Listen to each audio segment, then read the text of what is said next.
when child molestation charges. I got a question. And finally, let me try to bring this to a close. But I can't close this out without talking about the king of pop.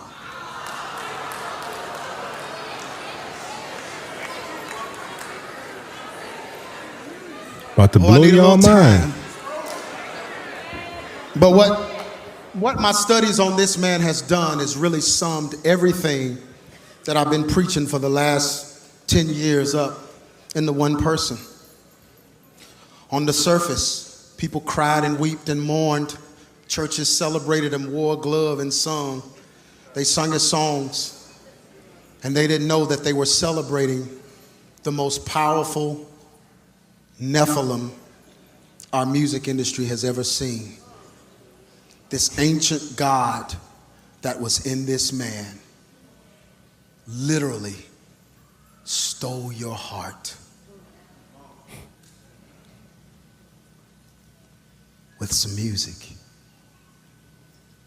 When he transformed himself into a woman, you didn't care. He stole your heart. When child molestation charges were brought up against him, you knew they were false because he stole your heart.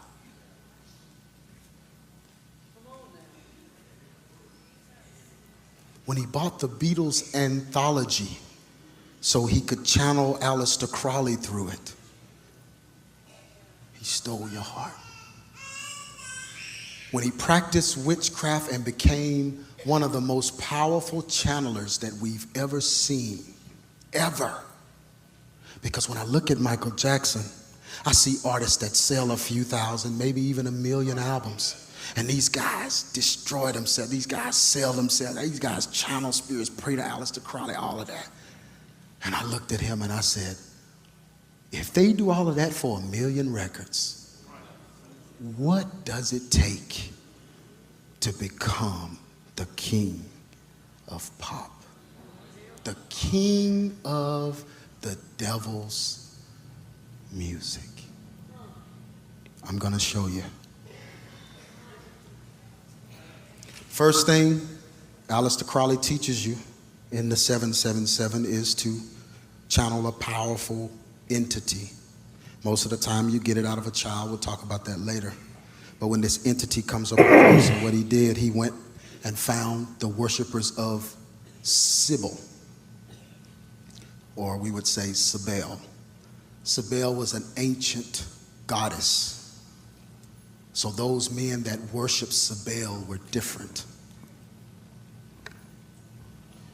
They were called Corybants.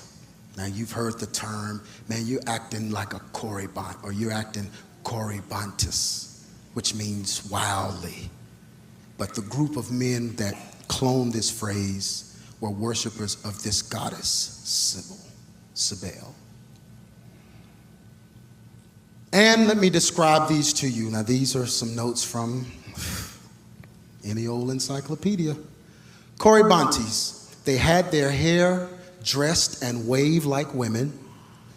They were heavily made up with their faces resembling whitewashed walls.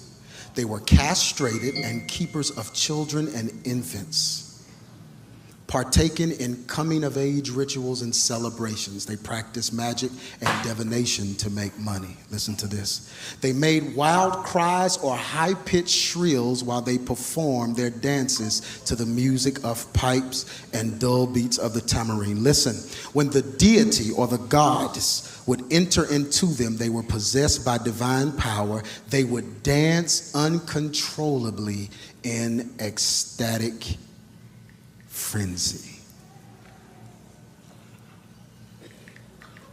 Here are some pictures just so you can get a good look. And I'm not, listen y'all, please be serious with me. This is not funny at all. This man died in this, okay?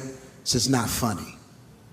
But he literally got put on out magazines But just as like Michael, the archangel, I mean, the Bible Better says wake that up, we were made man. in God's image and his likeness. So our look is not far from God's look. But right here, they've got Michael and trying to make you think this is like Michael, the archangel, some seductive looking angel, because he kept his face in an ambiguous fashion where he really was genderless.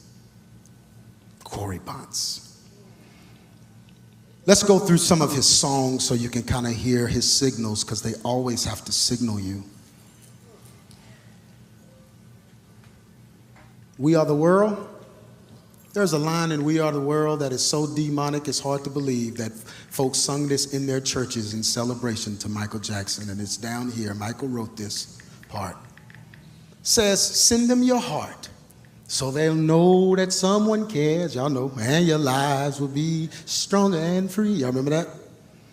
Then he says, as God has shown us by turning stones to bread.